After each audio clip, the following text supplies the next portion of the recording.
Yo, assalamualaikum warahmatullahi wabarakatuh buat teman-temanku semuanya. Ini yang mau kita bahas hari ini menarik banget buat teman-teman, terutama Anda yang saat ini masih menyibukkan diri dengan mencari talangan dana, mencari pinjol-pinjol lainnya, yang masih melakukan gali lubang tutup lubang. Pertanyaan saya adalah, apa sih kendala-kendala yang seperti itu gitu loh. Padahal saya ini berulang kali menyampaikan sama teman-teman semuanya, stop bayar pinjol. Ya, mulai sekarang stop bayar pinjol. Berapa kali itu video-video yang seperti itu saya sampaikan. Saya meminta Anda stop bayar pinjol bukan berarti Anda yang mampu itu harus berhenti juga bayar pinjol, tidak. Anda yang tidak mampu. Supaya apa? Supaya jangan sampai terjadi gali lubang tutup lubang. Ini tujuannya gitu loh. Karena saya tahu gali lubang tutup lubang itu tidak menyelesaikan masalah. Yang ada malah menambah-nambah masalah. Ya, bayangin, hutang yang semula hanya satu aplikasi. Ya, untuk menutupi satu aplikasi ini Anda membutuhkan dua aplikasi. Kenapa? Karena pencairan yang pertama dengan pencairan yang kedua itu tidak sama. Ya, justru jumlah yang dicairkan akan semakin kecil. Ya, kalau hutang yang pertama itu sekitaran 2 juta, Anda pinjam pinjol yang kedua kalinya, itu yang dipinjam itu 1,5, yang cair sama Anda itu cuma 1 juta. Jadi untuk menutupi 2 juta Anda butuh dua aplikasi. Sementara dua aplikasi ini nominalnya yang akan Anda bayar sebanyak 3 juta. Sementara hutang yang Anda tutup hanya dengan nominal 2 juta. Ya, kan sudah saya bilangin. Yang pertama pinjaman Anda 2 juta. Habis itu Anda berencana untuk gali lubang tutup lubang. Oke, Anda berhasil menggalinya dan Anda mendapatkan satu pinjaman. Pinjaman yang Anda gali ini, pinjamnya 1,5, cairnya cuma 1 juta. Tapi Anda harus balikkan 1,5. Duit yang sampai di tangan Anda cuma 1 juta. Ya kan? Otomatis butuh dua aplikasi. 1,5 tambah 1,5 menjadi 3 juta. Sementara duit yang ada sama Anda hanya 2 juta untuk menutupi hutang yang pertama. Ya, dan Anda lakukan lagi. Untuk menutupi dua aplikasi, Anda butuh 4 aplikasi. Ya, begitu seterusnya. Bayangin kalau hari ini Anda tergiur dengan gali lubang tutup lubang. Apa nggak makin kacau? Apa nggak makin berat hutang-hutang yang Anda hadapi? Ya, justru buat teman-teman semuanya, itulah kenapa saya selalu menyampaikan, mulai hari ini stop bayar pinjol. Mulai hari ini yang galbay di pinjol ini berhenti bayar. Tujuan saya adalah jangan gali lubang tutup lubang lagi. Itu tujuan saya gitu loh. Bukan berarti saya larang semuanya Anda untuk tidak bayar pinjol, tidak. Bagi yang mampu lanjutkan, selesaikan habis-habis, jangan dipinjam lagi. Ya, karena ada dua versi hari ini. Yang satu dia tidak mampu, tapi berusaha untuk menyelesaikan dengan cara gali lubang tutup lubang. Yang satu mampu, dia selesaikan dengan dalih supaya terjadi kenaikan limit. Ya, Anda menginginkan kenaikan limit, Anda menginginkan gali lubang tutup lubang, jahatnya sama. Bayangin, untuk Anda naik limit, hutang yang semula Anda pinjam dari awal 5 juta, Anda harus balikan 7 juta. Supaya apa? Supaya nanti di depan Anda mendapatkan limit sebesar 6 juta. Hutangnya 5 juta, Anda bayarkan 7 juta. Di depan Anda mendapatkan limit 6 juta. 6 juta Anda harus membalikan 8 juta. Ya kan? Supaya apa? Supaya naik limit. Dapatnya berapa? Dapatnya 7 juta. Padahal yang diputarin duit Anda begitu seterusnya. Sampailah ada orang bercerita, Bang, saya sudah berhutang pinjol ini sejak 3 tahun yang lalu, Bang. Limitnya luar biasa, Bang. Hari ini satu aplikasi saya dapat 54 juta. Sebelum Anda mencapai di limit 54 juta, Anda menghabiskan sudah berapa ratus juta. Ya, pinjol itu tidak sebodoh yang Anda kira. Ya, walaupun Anda beranggapan mereka ini bodoh, tapi di sisi lain mereka lebih pintar bagaimana caranya menghabiskan duit Anda. Duit yang Anda setorkan kepada mereka lengkap dengan bunga-bunganya, padahal itu duit Anda, tapi menjadi duit mereka untuk Anda pinjam kembali. Ya, makanya saya bilangin buat teman-teman semuanya, hutang itu nggak perlu Anda rawat gitu loh. Berulang kali saya bilangin, kalau Anda mau merawat, rawat tuh istri Anda, rawat anak-anak Anda, rawat keluarga Anda. Itu baru benar. Ini hutang Anda rawat, padahal Anda bercampur dengan ribanya. Berapa bunga yang mereka terapkan setiap hari? Berapa denda ketika Anda telat bayar, dan bagaimana kejamnya mereka ketika Anda tidak mampu membayar. Ini harus Anda pikirkan. Ya, terkadang-kadang orang itu tersugesti hanya sebatas gimmick kenaikan limit. Padahal limit yang dinaikkan itu hasil uang Anda yang mana Anda membayar hutang dengan bunga-bunga tersebut. Ya. Setelah seperti itu Anda masih pengen untuk gali lubang tutup lubang. Tolong buat teman-teman semuanya. Makanya saya itu selalu mengajarkan Anda, pahami dan kenali apa sumber-sumber yang menakutkan bagi diri Anda. Karena sumber yang menakutkan itu, itulah yang memicu atau mendorong Anda untuk gali lubang tutup lubang.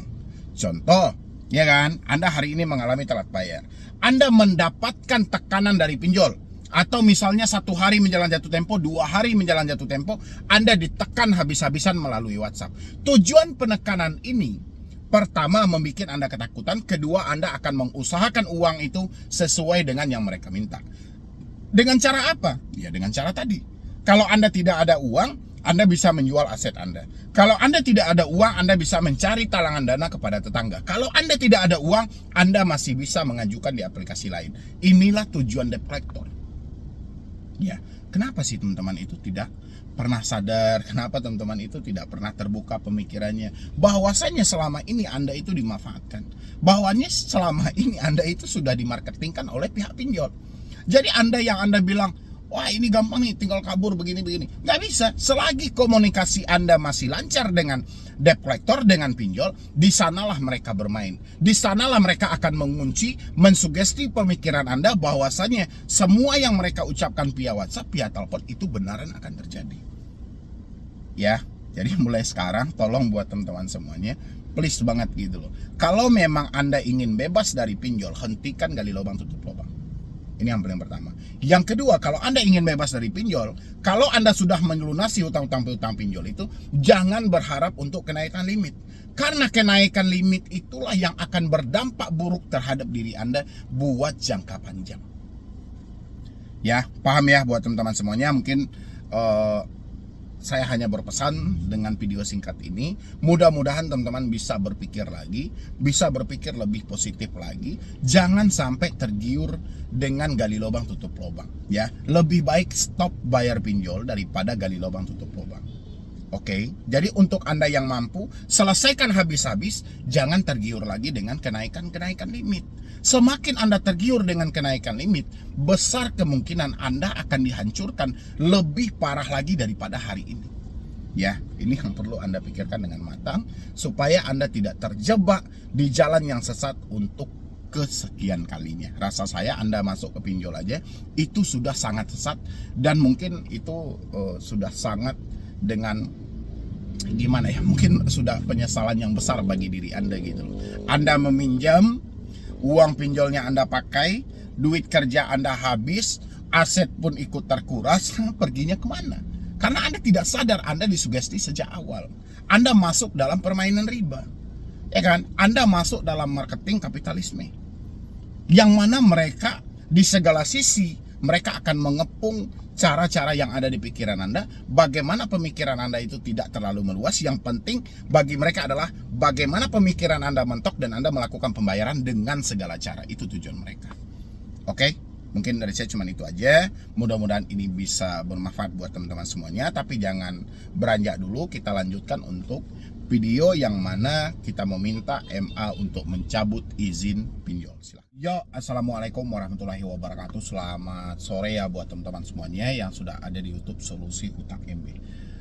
MA Mahkamah Agung seharusnya mencabut izin pinjol itu aja kemarin gitu loh. Karena kalau ini dibiarkan ya, contoh kemarin kan banyak tuh putusan-putusan yang dikeluarkan oleh Mahkamah Agung. Pertama, mungkin memerintahkan untuk Kominfo misalnya gitu kan, membuat satu pengaturan yang lebih tegas lagi. Rasanya ini aturan yang diperintahkan untuk Kominfo itu tidak berjalan semestinya gitu loh.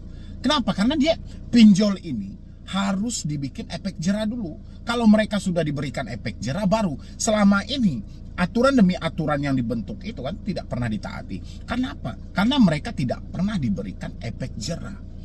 Ya kan? Walaupun ada pencabutan-pencabutan izin yang dilakukan oleh OJK, itu bukan OJK-nya real yang mencabut izinnya, tidak.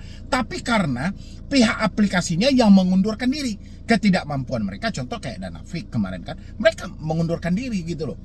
Ya kan? Bukan dari OJK-nya yang mencabut, Tanifan misalnya gitu kan.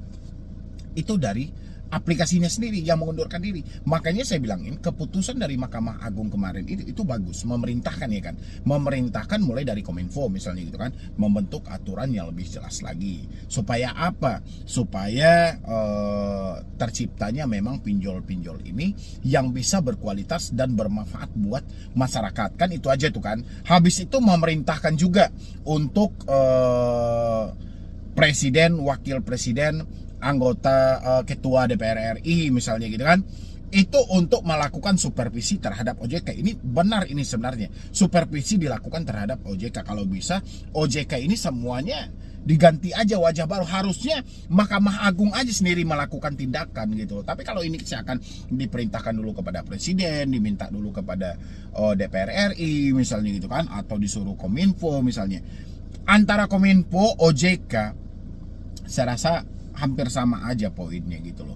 Menangis masyarakat di lapangan, menangis masyarakat yang ada, tapi mereka tidak peduli gitu loh. Apa yang mereka pedulikan selama ini? Mereka hanya sibuk memburu soal pinjol-pinjol ilegal.